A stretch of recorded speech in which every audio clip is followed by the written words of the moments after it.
Muy buenas noches, queridos amigos, y aquí estamos de nuevo en Historia e Historias en Popular Televisión y en la Guerra Civil, en concreto en el antecedente o en el primer chispazo de la Guerra Civil, que fue la Revolución de octubre de 1934.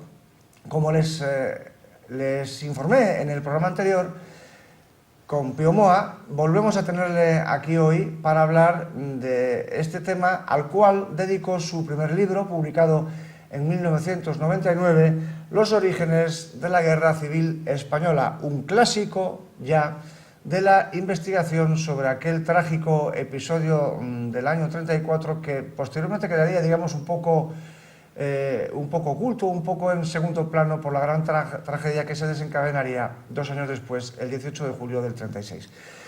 Así que vamos a hablar, como les digo, de la Revolución del 34, que también trata, esta vez como testigo directo, Enrique de Angulo en su libro 10 horas de Estat català, un libro también muy interesante que recoge el testimonio personal de un corresponsal del diario El Debate que se encontraba en Barcelona el 6 de octubre del 34 y fue testigo directo del golpe de Estado de Companys. Pero de todo esto hablaremos después, así que ahora pasamos directamente a saludar a nuestro invitado de hoy, don Pío Moa. ¿Cómo pasa el tiempo? Aquí estamos otra vez charlando sobre nuestros temas y sobre la Revolución del 34. Pues vamos a ello. Quizá en primer lugar debiera decir cómo surgió este libro. Hubo una época en que no tenía un duro, por decirlo de una manera simple, y era un aniversario de la Guerra Civil. No me acuerdo qué aniversario era. Bueno, o sea, se presentaba para 2 o 3 años después el aniversario. En el aniversario del 96, quizá. Del 96, efectivamente. 30 años. Y 2 años 60, antes o así dije, bueno, voy a escribir un libro sobre esto que igual me ayuda a salir de la ruina. El caso es que por entonces yo tenía la idea típica de la izquierda. O sea, la guerra civil fue un enfrentamiento entre fascistas y demócratas, bla, bla, bla. Y pensé escribir un libro sobre un tema concreto que era la Batalla de Madrid. La Batalla de Madrid es uno de los grandes mitos de la historiografía de izquierdas, ¿no? Bueno, hasta el punto de que el propio Mao en China, que estaba en su propia guerra civil, decía lo que tenemos que hacer es imitar a Madrid, ¿no? Tener muchos Madrid. Bueno, el caso es que me puse a investigar sobre eso y claro, la cuestión tenía que empezar por las elecciones del 36. Estuve viendo las elecciones, viendo la enorme virulencia de aquellas elecciones, ¿no? Las amenazas de exterminio incluidas, ¿no? Sobre todo de las izquierdas hacia las derechas. Y me dije, bueno, y además que todo giraba en torno al 34. Es decir, las elecciones, el gran argumento de las izquierdas era que en octubre del 34 las derechas habían aplastado una revolución popular muy justa y que la habían aplastado mediante unos crímenes espeluznantes, torturas, asesinatos, en masa y tal y cual. Eso era la propaganda sistemática y que además aquellos crímenes, un punto central dentro del programa del Frente Popular era que se investigarían, en cuanto ganara el Frente Popular, se iban a investigar y castigar a los culpables. Por supuesto, cuando ganaron, si se puede decir que ganaron, fueron unas elecciones claramente fraudulentas, pues se olvidaron por completo de eso. Era la propia derecha, Hitler le decía, bueno, a ver cuando empiezan ustedes con esa investigación sobre los crímenes del 34. Bueno, curiosamente, esa leyenda de los crímenes de la derecha en el 34 ha sido suscrita sin crítica, sin análisis y sin investigación por una gran cantidad de historiadores españoles y extranjeros, que incluso han aportado su granito de arena. Todos venían a decir, bueno, qué sé yo, Jackson o Brennan o muchos más, pues nada, han apoyado esto. Y después de eso, pues casi todos los historiadores de izquierda, ¿no? Entonces yo me dije, bueno,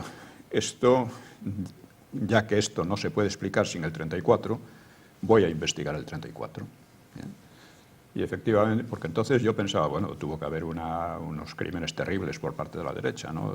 Lo pensaba en aquel momento. Y entonces fui sobre todo a los archivos del PSOE. El PSOE fue el gran autor de la Revolución del 34. Este es un dato absolutamente esencial, ¿no? Que las principales fuentes que utilizó usted para este libro fueron las de la Fundación Pablo Iglesias y las del propio PSOE. Del propio PSOE. Fui a la prensa de la época, fui a las actas de las Cortes, en fin, todas estas cosas, ¿no? O sea, lo más básico, lo más inmediato y primario, ¿no? Y claro, poco a poco me fui dando cuenta de que la historia esta no tenía pies ni cabeza. O sea, no era así.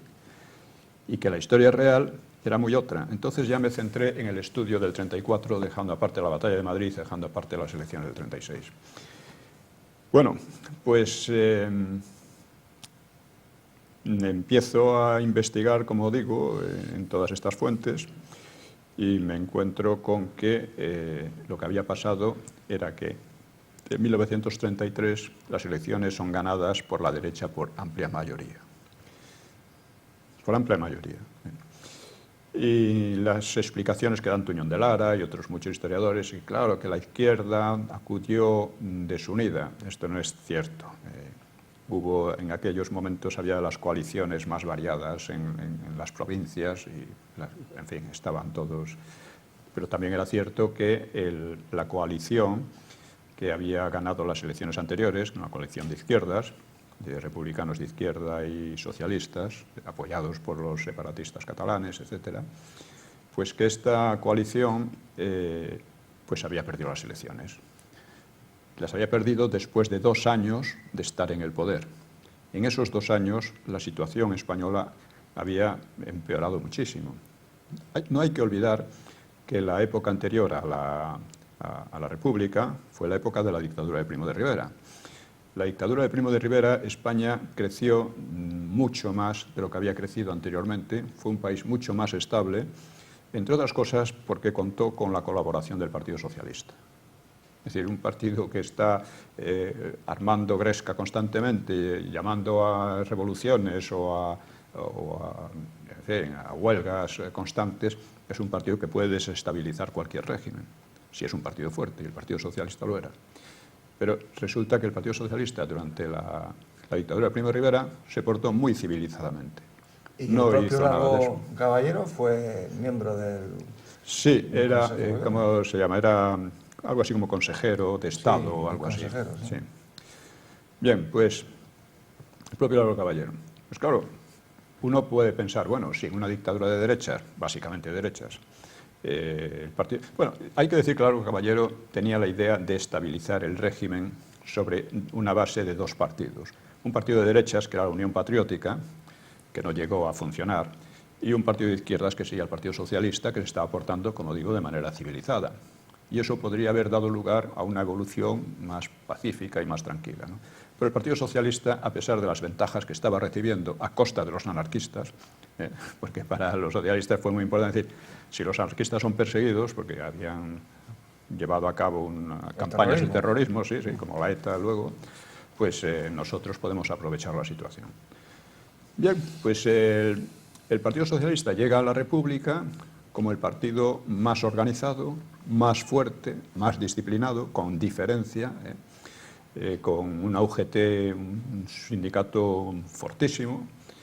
Y entonces uno pensaría, bueno, si en una dictadura de derechas colabora, en una república que va a ser un régimen de izquierda básicamente y tal y cual, seguro que se muestra todavía más moderado y más colaborador. Pues fue todo lo contrario. De repente empiezan a decir, claro, ellos son marxistas, empiezan a decir, bueno, las condiciones están madurando para una revolución, para lo que queremos, que es una revolución socialista. Imponer aquí una revolución de estilo soviético, porque no había otro modelo, y además ellos estaban muy de acuerdo en eso. Bien, pues efectivamente, primero colaboran con los republicanos de izquierdas. Esa colaboración es un desastre. Todas las reformas, algunas de ellas que estaban bien enfocadas, pero son muy mal desarrolladas, como la reforma militar, la reforma militar que causó unas tensiones innecesarias porque la mayor parte de los militares estaban de acuerdo en que efectivamente el cuerpo militar español tenía una especie de macrocefalia, ¿no? Muchos terrible, generales, ¿no? Y pocos soldados. Muchos, ¿no? Para decirlo de una manera simple, ¿no? Entonces, insisto, estaban de acuerdo la gran mayoría, ¿no? Pudo haberlo hecho de una manera, pero no, se hizo de una manera muy sectaria, fastidiando a mucha gente, pasando por encima de otros que tenían derecho por el escalafón, por las leyes que estaban en vigor, ¿no? Etcétera, ¿no? Y además en medio de unos ataques antimilitaristas constantes. Esto creó una situación muy fea. Otra cosa que estaba bien era una mayor atención a la enseñanza. Pero claro, esta atención a la enseñanza venía complicada con un intento de destruir la enseñanza católica. Que, claro, usted construye escuelas, pero al mismo tiempo está despoblando otras muchas escuelas. Y no son muchas, porque esto además, fíjese hasta qué punto era el sectarismo, que claro, por ejemplo, los jesuitas fueron prohibidos de una manera anticonstitucional y antidemocrática, fueron prohibidos, y la Universidad de Deusto cerrada. En Deusto era el único sitio en que había un centro superior de ciencias económicas. El único de España. Bueno, lo cierran. Esta gente no tenía ni idea de economía, ni le daba importancia. Eso ya demuestra muchísimo, ¿no? O sea, en España la Facultad de Ciencias Económicas se crea en el 43, me parece, o 44, por iniciativa personal de Franco, entre otras cosas. Bien, pues estos tenían unas ideas muy vagas, muy demagógicas sobre economía, y efectivamente en aquellos 2 años en que está en el gobierno, el bienio izquierdista, de coalición socialista republicana de izquierdas, aquellos 2 años son un desastre. Hay 3 insurrecciones anarquistas. Los comunistas se oponen frontalmente desde el principio, aunque no tienen fuerza para armar demasiada gresca. Los separatistas se crecen y actúan de una manera casi como de golpe de Estado. En particular los separatistas catalanes. La economía baja, el hambre vuelve a los niveles de principios del siglo, a los niveles de 30 años antes, porque entonces esto se veía por los muertos por hambre que eran contabilizados en las estadísticas, ¿no? En fin, es un desastre, hay constantes huelgas, atentados, asesinatos, etcétera. Total que cuando la elección del 33 gana la derecha. La gente está harta de aquella situación. ¿Con el doble de votos? Sí, sí, con muchísimo. O sea, Azaña pudo no haber salido.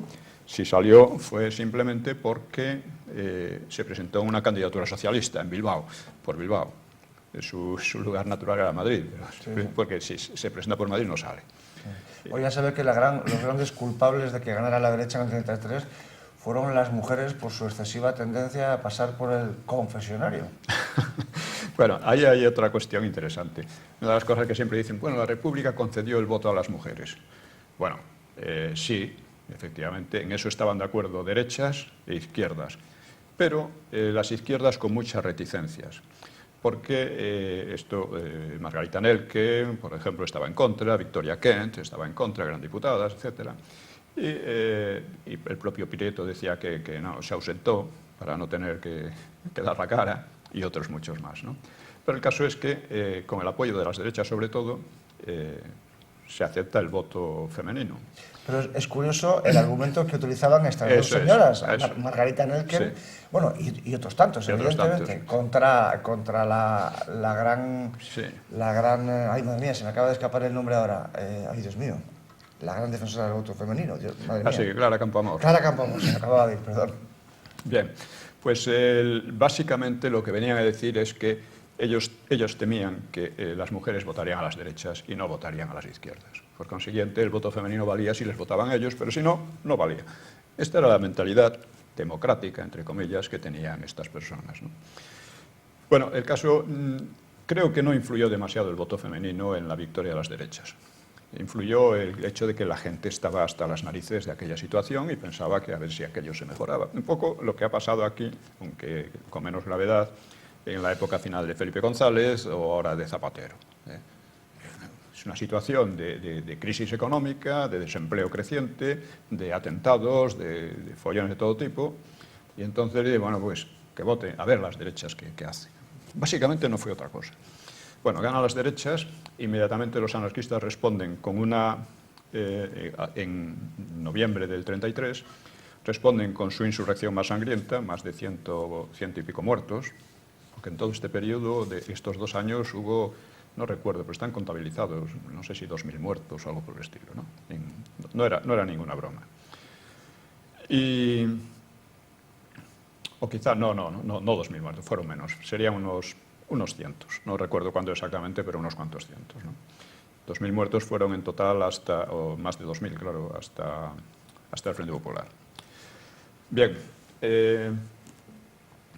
claro, llegan las elecciones, gana la derecha, como decimos, y los anarquistas responden con una nueva insurrección, porque ya habían hecho otras 2 anteriormente, aparte de huelgas salvajes y 1000 cosas más.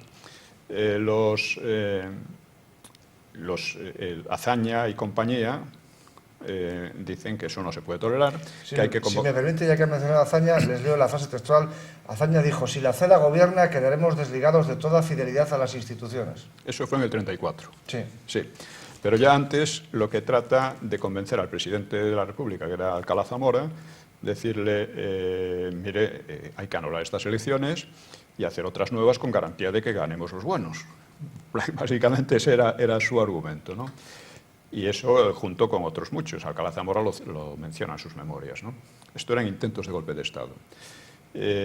La Esquerra, que seguía mandando en Cataluña, porque no eran elecciones generales sino regionales, pues se declara en pie de guerra. El partido de Companys dice: estamos en pie de guerra. Esto, como decía, esto no se puede tolerar de ninguna forma, ¿no? Pero sobre todo la cuestión principal... Perdón, si me permite, le voy a leer la frase de La Humanitat, periódico de Companys, sí. 2 días después de las elecciones. Estad alerta, el arma al brazo y en pie de guerra. Si ellos tiran la silla, nosotros volcaremos la mesa. Tomen nota la Lliga, el obispo y su tropa siniestra y mediten bien el significado de nuestras palabras. Nosotros no amenazamos, advertimos. Quien pueda entender, que entienda. Es la Esquerra, los demócratas de la Esquerra, ¿no? Pero la posición fundamental fue la del Partido Socialista. El Partido Socialista ya había terminado, antes de las elecciones, a la greña con Azaña y con los republicanos de izquierda, ¿no? Les llamaba fascistas, literalmente. Decían, están haciendo fascismo también, ¿no? Y había llegado a la conclusión de que habían madurado las condiciones para una insurrección que les diera el poder. La dictadura del proletariado, que era la dictadura del PSOE, obviamente, y esta era la política del PSOE. Entonces yo lo que hice fue, entre otras cosas, exponer, o sea, investigar, claro, las instrucciones para la insurrección que inmediatamente se fraguan. Dentro del Partido Socialista no todo el mundo estaba de acuerdo. Había los Besteiro, que en aquel momento dominaba, era el jefe de la UGT, que era el elemento clave de todo ello. Estaba Besteiro y Besteiro se opuso radicalmente. Dijo, esto vais a crear un baño de sangre para nada, porque no vais a conseguir lo que queréis, etc., ¿no? Y dice además que eso de la dictadura del proletariado era una barbaridad, era una aberración y tal. Consecuencia, queda desplazado, lo expulsan de la dirección de la UGT, a él y a sus seguidores, a Borit y otros, y quienes se imponen son Largo Caballero y Prieto, que son los que realmente organizan la insurrección del 34. Prieto ha pasado, no sé por qué, como un elemento, digamos, moderado, cuando no lo fue nunca. Fue un elemento muy oportunista y, por ejemplo, él era el autor de 2 de las maniobras que se intentaban en la Revolución, que eran dejar sin agua a Madrid, cortar el agua de los pantanos a Madrid, dejar el agua sin agua a Madrid, y otra, disfrazarse de policías y guardias civiles para detener al gobierno en pleno. En esto seguían una iniciativa de los nazis. Los nazis en Austria intentaron un golpe, un putsch, que le llamaban, y mataron al Adolphus, que era el canciller, el gobernante principal, ¿no? Canciller, sí. Se llamaba canciller, Austria, sí, Dollfuss, sí, creo que sí. Lo mataron precisamente disfrazándose de miembros de la policía. Entonces Prieto tomó nota y dice, aquí podemos hacer lo mismo. Lo que pasa es que los nazis fracasaron allí en Austria y aquí fracasaron también. Bueno, esto era parte del asunto. Las instrucciones, que reproduzco en gran parte, pues son muy significativas. Hay que proceder con la máxima violencia, hay que ir preparando listas de gente a la que eliminar o tomar como rehenes. Hay que preparar pues, bueno, arsenales de armamento, bombas, etcétera, gasolina, etcétera, etcétera. Todo esto iba en instrucciones secretas a las secciones del partido en toda España. Esto lo he publicado. Es muy importante porque sin eso no se entiende nada. Y lo que hacen a continuación es efectivamente intentar realizar la revolución en toda España. Siempre se habla de Asturias, pero es en toda España. La idea es en toda España. La revolución, como diríamos, porque es una... creo que he dado un resumen muy de cómo se plasmó todo aquello, que ya digo, se basaba en la idea marxista de que era el momento, en las discusiones internas que hay, precisamente... En Torrelodones, ¿verdad? En Torrelodones empieza en Torrelodones, pero luego hay mucho más, hay un proceso, acumulan unos arsenales muy importantes de armas, parte de ellos fueron descubiertos por la policía y la derecha, como estaba un poco chiflada, vamos a decir, pensó que ya estaba solucionado el problema. Solo descubrieron una pequeña parte de los arsenales, ¿no? Bien, entonces está ya en el pretexto.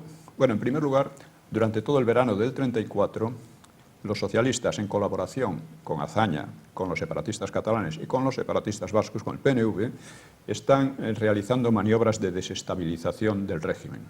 Primero, los socialistas intentan una huelga del campo en el momento de la recogida de la cosecha. Esto habría creado un hambre masiva en España. Que no se recogiera la cosecha del trigo, que aquel año fue muy buena.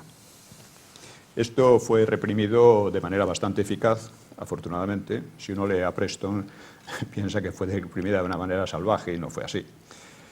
Luego, el PNV empieza a montar, a partir de una cuestión de vinos, de impuestos sobre vinos, no recuerdo ahora exactamente, lo detallo en el libro, ¿no?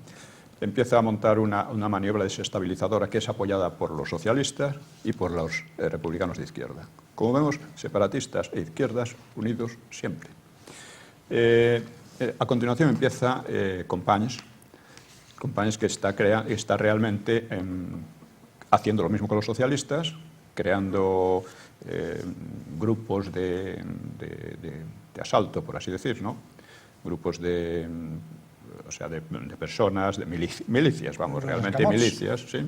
Los escamots, unas milicias de tipo muy parecidas a las fascistas, ¿no? Con sus camisas, todas sus historias, ¿no? Y además está intrigando con las propias elementos de izquierda en el ejército, que eran muchos elementos de izquierda, masones y no masones, en fin, para que le apoyen, porque muchos militares estuvieron comprometidos también en esto. Es decir, estuvo muy preparado, con mucho cuidado. Y el pretexto es que ellos decían que ningún miembro de la CEDA podía entrar en el gobierno. La CEDA era el partido más votado. Decían que no podía entrar ninguno. Y cuando terminan entrando a principios de octubre del 34, pues declaran la insurrección general. Esta insurrección se desarrolló con más o menos intensidad en 20 provincias o algo más. Hubo muertos en la mitad de las provincias de España. El total de muertos fueron 1.300 aproximadamente, con unas destrucciones terroríficas de fábricas, de inmuebles, de joyas artísticas, el ataque de bibliotecas, por ejemplo, un palacio, no recuerdo el nombre, en Portugalete. La Cámara Santa de Oviedo, la biblioteca de la Universidad de Oviedo. En fin, estos eran los defensores de la cultura. Es que porque siempre se presentaban como defensores de la cultura, que es otra de las cosas graciosas de todo esto. La insurrección de octubre es decir, en las instrucciones se decía que era una guerra civil, que había que plantearlo como una guerra civil. Esto tiene cierta importancia porque, por ejemplo, el golpe de julio del 36 no se presentaba como guerra civil, sino que lo pretendían, era un golpe rápido que paralizase a las izquierdas y que evitase precisamente una guerra civil, cosa que no se consiguió, como sabemos. Fracasó el golpe de Mola y las cosas evolucionaron de otro modo. Pero allí los socialistas hablaban de guerra civil, y además la ensalzaban. Simplemente vamos a leer una frase de Largo Caballero sobre esta cuestión, que dijo que en la conciencia de la clase trabajadora hay que dejar grabado que para lograr el triunfo es preciso luchar en las calles con la burguesía, sin lo cual no se podrá conquistar el poder. Si nos sujetamos justamente a la legalidad que nosotros contribuimos a crear, pero que no tenemos por qué respetar siempre, ya que al hablar de revolución social, esta ha de saltar por encima de la legalidad, yo os digo que nos veremos empujados a salirnos de la legalidad. Bueno, esto es solo una de las muchísimas frases que tiene Largo Caballero, como también diciendo que la lucha obliga a hechos que repugnan, pero que luego la historia termina justificándolos. Él ponía además como ejemplo la política del partido bolchevique en la Unión Soviética, ¿no? Y bien, esta es básicamente el fondo de la historia. No el fondo, perdón, la forma de la historia. Es decir, unos partidos que pierden las elecciones e inmediatamente intentan una revolución. Es interesante un punto, como dije, cuando Azaña pierde las elecciones intenta un golpe de Estado tratando de anularlas para hacer otras en tales condiciones que ellos ganen. Como esto no le salió con Alcalá Zamora, que se mantuvo en la legalidad, pues recurrió al Partido Socialista y a la Esquerra de Cataluña. Y entonces creo que he sido el primero en descubrir los documentos del asunto. Entonces pretendían dar un golpe de Estado con el apoyo de estos partidos. Pero los socialistas se niegan. Los republicanos, los de la Esquerra de Cataluña están de acuerdo, pero los socialistas se niegan. Esto fue más o menos por agosto del 34. Sí. Se niegan por la razón simple de que ellos quieren hacer una revolución exclusivamente socialista. Una revolución en la que ya la burguesía, incluso la burguesía de izquierdas, que ellos llamaban también fascista, ya la llamaban, pues incluso esa burguesía no tuviera mucho papel, que el papel dominante y total fuera del Partido Socialista. Entonces rechazan aquella propuesta.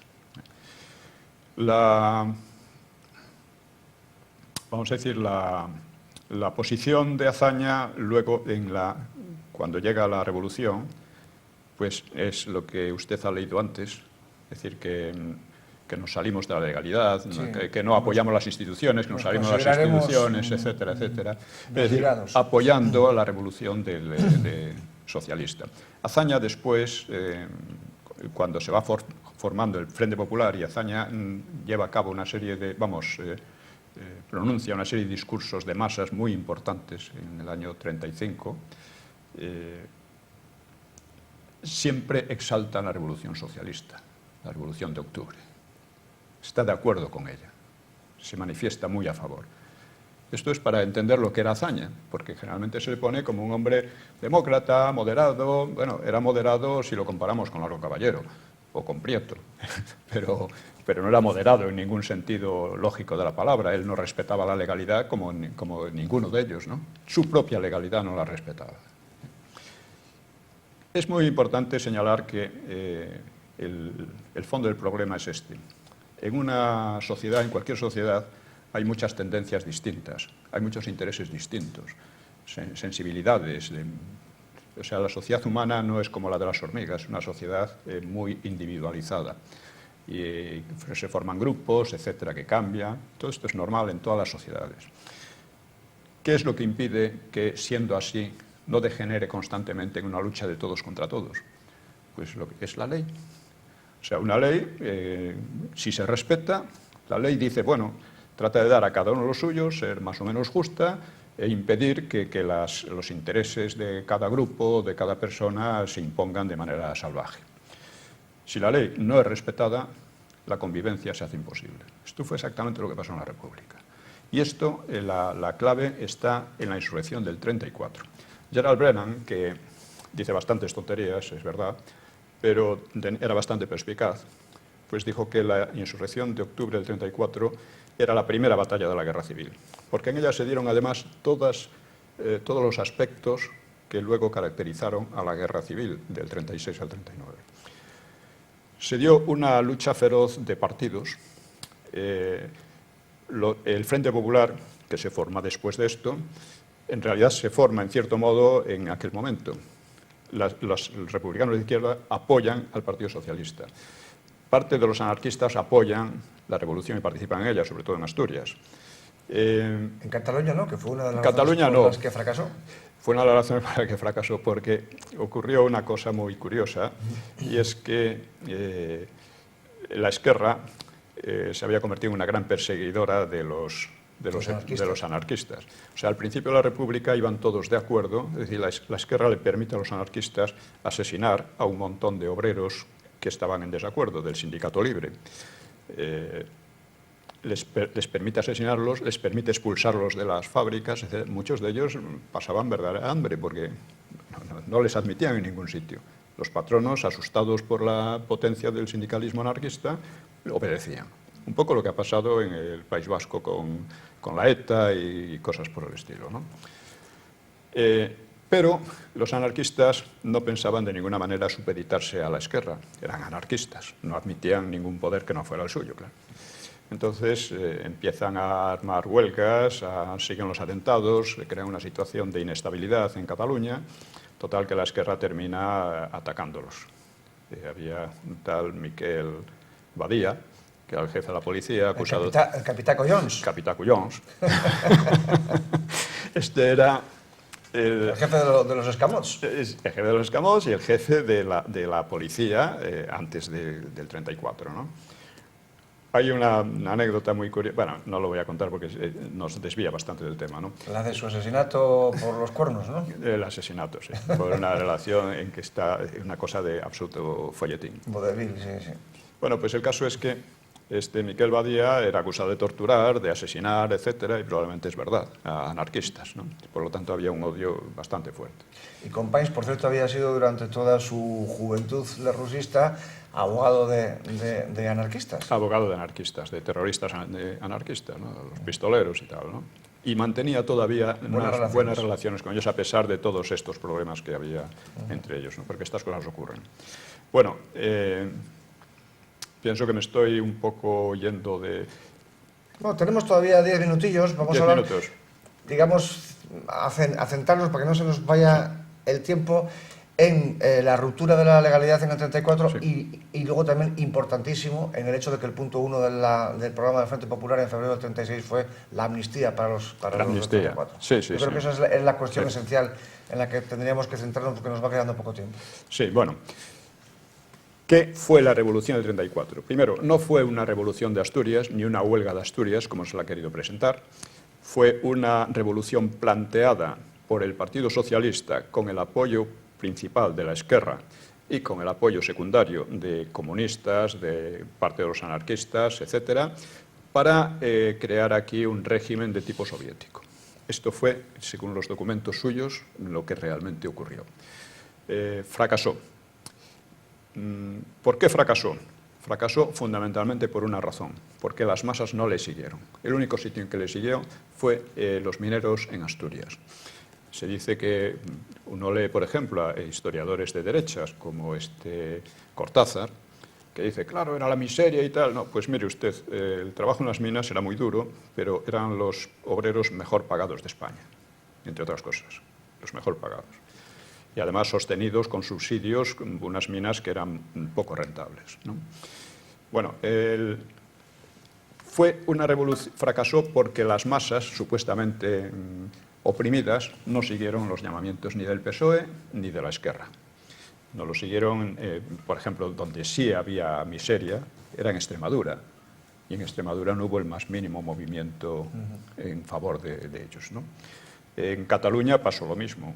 Los llamamientos histéricos de la Generalitat a las armas, etcétera, fueron desoídos por la masa de los catalanes de manera casi absoluta. Por eso fracasó. Aparte de que, claro, luego fracasaron aspectos técnicos, como el hecho de que los militares comprometidos, la mayoría, no todos, algunos participaron, ¿no? Pero la mayoría se abstuvo porque empezó a ver que aquello no tenía muchas garantías de éxito. Después del segundo o tercer día, muchos dijeron, aquí las cosas no van. El PNV se abstuvo, que había colaborado antes en maniobras de desestabilización, se abstuvo porque vio que la cosa no era clara que fuera a triunfar. Bien, ¿cuál es la diferencia entre el 34 y el 36? La diferencia es que en el 36 los odios están a flor de piel. Es decir, hay una masa de población dispuesta a tirarse al cuello del contrario, cosa que no había en el 34, por eso fracasó en el 34. ¿Por qué? Esto fue creado precisamente por la campaña sobre las atrocidades supuestamente cometidas por la derecha en la represión de Asturias.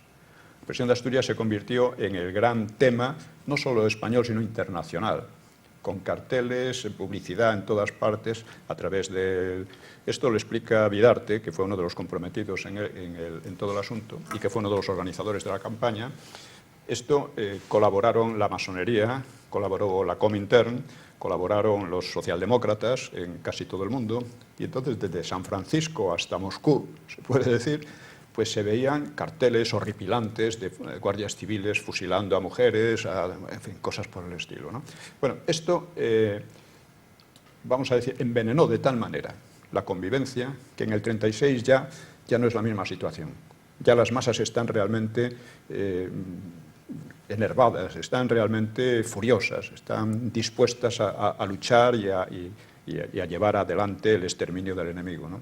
Sobre todo por parte de la izquierda, que es la que ha creado esta situación. Además hay que tener en cuenta que si el punto 1 del programa de Frente Popular era la amnistía de los condenados por rebelión militar en el 34, era la vulneración absoluta del Estado de Derecho para ponerlo al servicio del partido que ganara las elecciones. Exactamente, exactamente. Era una vulneración total de la ley, una de las muchas, ¿no? Pero insisto, la importancia de la campaña sobre la represión de Asturias es una importancia histórica a la que pocos historiadores le han dado el valor que tiene. Esto, por una parte. Es una cosa, además, que es interesante porque en las campañas que están haciendo sobre la memoria histórica, la táctica es muy parecida, es parecidísima. Hablan de las víctimas del franquismo, entonces eran las víctimas, eran los obreros, los mineros, que eran asesinados a mansalva, etc. Aquí son las víctimas del franquismo, ¿no? 100.000, 150.000, 200.000, las que fueran, ¿no? Según ellos. Bueno, estas víctimas, evidentemente, después de los fusilamientos de la guerra, que probablemente no pasaron de 11.000, entre el 39 y el 66, probablemente no pasaron de 11.000, seguro que cayeron inocentes. Es que en aquellas condiciones que acababa una guerra, de ansia muchas veces de venganza por parte de algunos. De venganzas personales con la excusa ideológica, evidentemente. No, pero allí en esta no hubo venganzas personales porque fueron jueces, fueron juicios, no fueron asesinatos y más, ¿no? Bueno, pues si usted dice, llama a todos víctimas, porque la mayor parte de las supuestas víctimas eran asesinos y torturadores y violadores y gente así, pues si usted llama víctimas a todos, está usted rebajando a los inocentes al nivel de los asesinos y exaltando a los asesinos al nivel de los dirigentes, perdón, de los inocentes. Con lo cual está demostrando usted que está a favor de los asesinos. Está usted insultando a los inocentes y demostrando que a quienes apoya en realidad es a los asesinos. Y eso es lo que es la ley de memoria histórica. Pues en la campaña sobre las atrocidades, supuestas atrocidades de Asturias, ocurría exactamente lo mismo. O sea, ellos habían organizado una insurrección, habían asesinado a montones de gente, porque otra de las cosas en que se pareció a la segunda fase de la guerra y aquella fue el asesinato de sacerdotes, la destrucción de bienes culturales, etcétera, ¿no? Y asesinatos que estaban ya preparados, porque una de las instrucciones que yo he reproducido, ¿no?, en el libro sobre los preparativos de la guerra por parte del Partido Socialista, insistían en hacer listas de gente. Es decir, había un espionaje por parte de las juventudes socialistas, sobre todo, para enterarse por el vecindario quiénes eran fascistas, lo que llaman fascistas, podía ser cualquiera, enemigos, gente. Era parte del asunto. O sea, empezar la insurrección, asesinar a un montón de ellos, o capturar a otros y mantenerlos como rehenes o algo así, ¿no? Y eso lo aplicaron. Lo aplicaron donde pudieron, que fue en Asturias. Sobre todo, en León también fue importante el movimiento revolucionario, en Madrid también, En Madrid fracasó enseguida, pero con 60 y pico muertos. En el País Vasco hubo varios muertos, entre en el ellos País Vasco hubo muertos. Oreja Elósegui, Sí, sí. el padre de Marcelino Oreja Aguirre, que era uno de los dirigentes del tradicionalismo vasco. En Vascongadas, y quemaron allí el palacio, no me acuerdo cómo se llamaba, uno de Portugalete, que era un museo de pintura y biblioteca muy importante. En Cataluña mataron también un montón de curas y cosas por el estilo, ¿no? En Cataluña hubo bastantes muertos, unos 70 o no sé, no recuerdo ahora la cifra, ¿no? Aparte de los escamots que se mataron entre ellos. Bueno, los escamots fue muy gracioso. Yo creo que por eso no haga ahora con más cuidado, ¿no? Todavía, por el momento. Aunque la propaganda de los actuales separatistas es muy violenta también, muy épica, muy épica. Claro, no tienen épica ninguna en toda su historia, ¿no? Es una cosa muy ruin. Bueno, pues hay estas similitudes entre el 34 y el 36. Hay esta diferencia, que en el 34 las masas no están tan excitadas, ni mucho menos, y en el 36 sí, que la campaña que ha provocado esta excitación, vamos a decir, y radicalización, es la campaña sobre las supuestas atrocidades. Vemos que actualmente hay cierto paralelismo entre aquella campaña y las que se están haciendo sobre la memoria histórica, que está envenenando a mucha gente, efectivamente, sobre todo a gente joven, y eso es muy peligroso y muy dañino. Permítame un segundo, no sé si la tengo aquí. Ay, no, en un papel que he retirado hace un rato, la frase de este diputado de Podemos, no me acuerdo del nombre, es un diputado de Podemos que es hijo de un diputado del PSOE que mencionamos ayer en el Ateneo, un chico joven de 20 y tantos años, que se queja de la impunidad de los vencedores de la guerra civil, porque él se considera nieto de los que habían perdido la guerra civil y de los obreros. Eso es. Ni él era obrero, ni su padre era obrero. Que su padre está además involucrado en toda esta cuestión de las tarjetas black, ¿verdad? Sí, efectivamente. No, en fin, es la farsa absoluta. O sea, el problema de este país es que se ha convertido en el país de la gran patraña. Así como llamaban a la Unión Soviética el país de la gran mentira, este es el país de la gran patraña. Y la patraña consiste en gran medida en que los supuestos demócratas no son demócratas, no entienden la democracia, no entienden que la democracia puede degenerar fácilmente, como ha pasado en una especie digamos, de campaña o de competencia, de corrupciones y de demagogias. Y, por lo tanto, no le pueden poner remedio. Muchas gracias. Un último, perdón, gracias. Nos han pasado a ver si aquí está. Es Ramón Espinar Merino, diputado de Podemos, eso es. Hijo de Ramón Espinar Gallego, diputado del PSOE, que escribió textualmente, abro comillas, somos los hijos de los obreros que nunca pudisteis matar, los nietos de los que perdieron la guerra, impunidad la vuestra. Esta es la frase que quería haber dicho antes. Perdón. Los obreros no estaban a favor, durante la guerra, no estaban a favor del Frente Popular. Esto se ve clara. En el 34 los obreros no siguieron a esta gente, para empezar, y en el 36 existe un montón de carteles que se ven por ahí, de cartelería de la época, que estaban bastante bien hechos, incitando a los obreros a aumentar la producción, a trabajar a los campesinos también, ¿no? Unos carteles muy bonitos. ¿Por qué? Porque eso no ocurría. No estaban por la labor. La producción bajó terriblemente, tanto en toda la zona del Frente Popular.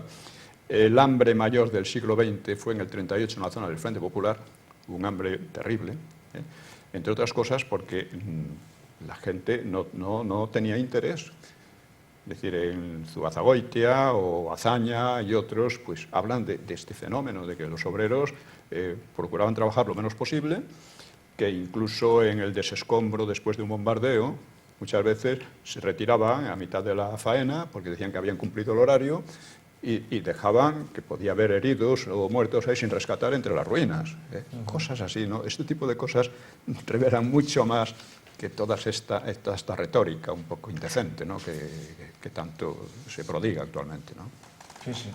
Lamentablemente otra vez el tiempo se nos ha echado encima, así que, si me permite, quisiera poner punto final a la cuestión con un par de frases de los propios dirigentes izquierdistas sobre la revolución del 34, para dar a nuestros televidentes, digamos, un dato de la propia parte involucrada, ¿no? A confesión de parte, exclusión de prueba, vamos. Sí. Una de ellas es la de Salvador de Madariaga, egregio republicano, que escribiría desde el exilio: el alzamiento de 1934 es imperdonable. La decisión presidencial de llamar al poder a la CEDA era inatacable, inevitable y hasta debida desde hacía ya tiempo. El argumento de que Gil Robles intentaba destruir la Constitución para instaurar el fascismo era hipócrita y falso. Hombre, es un tema interesante, me habría gustado tratarlo. El problema es que nos ha echado tiempo encima. Ellos sabían que era falso, lo sabían. Con la rebelión del 34, la izquierda española perdió hasta la sombra de autoridad moral para condenar la del 36.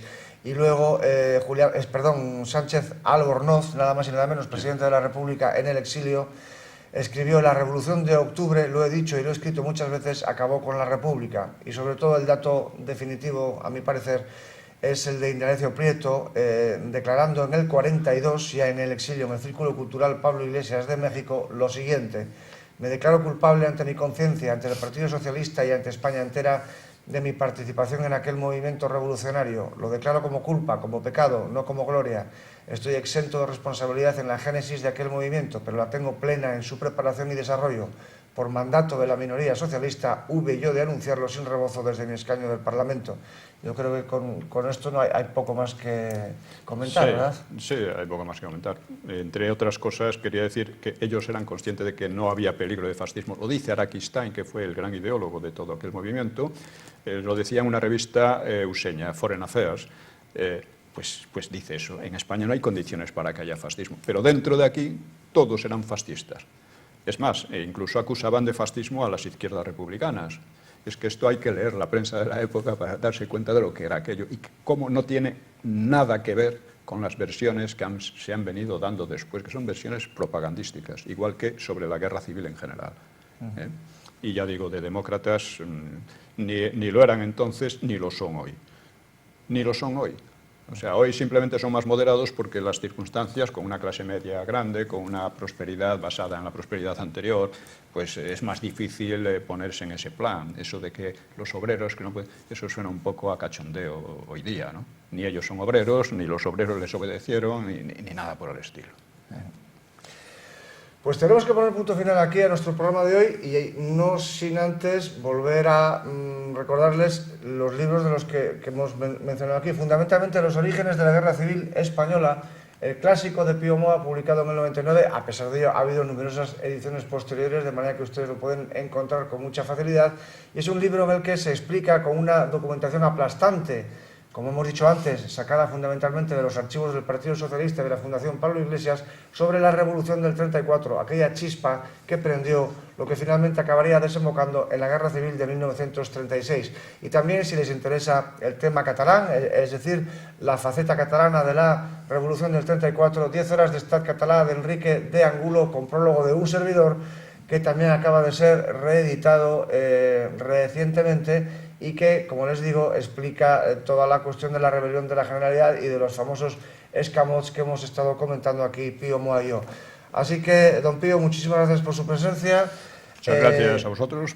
Lamentablemente el reloj es lo que es nuestro gran dictador, no nos queda más remedio que decir adiós, pero me gustaría poder desear que sea un hasta luego y que no tardemos mucho en volver a encontrarnos aquí para hablar o de otro libro, porque evidentemente su pluma es fértil y espero... Introducción a la historia de Europa. Introducción a la historia de Europa. Pues nada, que podríamos quedar aquí emplazados a hablar de la historia de Europa en un posterior programa. ¿Qué le parece? Muy bien, excelente. De acuerdo, pues muchas gracias.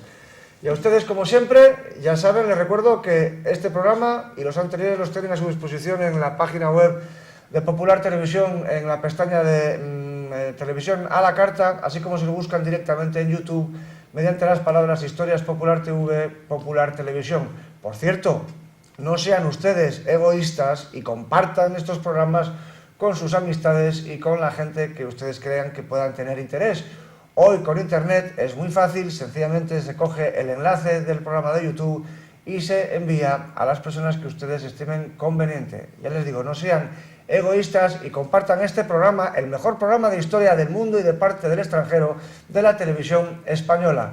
También les recuerdo la dirección de correo electrónico a la que pueden ustedes dirigir sus consultas, sus peticiones, sus sugerencias, sus condenas y sus parabienes. historiaspopulartelevisión@gmail.com, se la repito, historiaspopulartv@gmail.com. Inunden nuestro correo electrónico con sus comentarios y sus sugerencias para programas futuros. Y como siempre, les emplazo a vernos aquí en el próximo programa de Historia e Historias en Popular Televisión. Muy buenas noches. Thank you.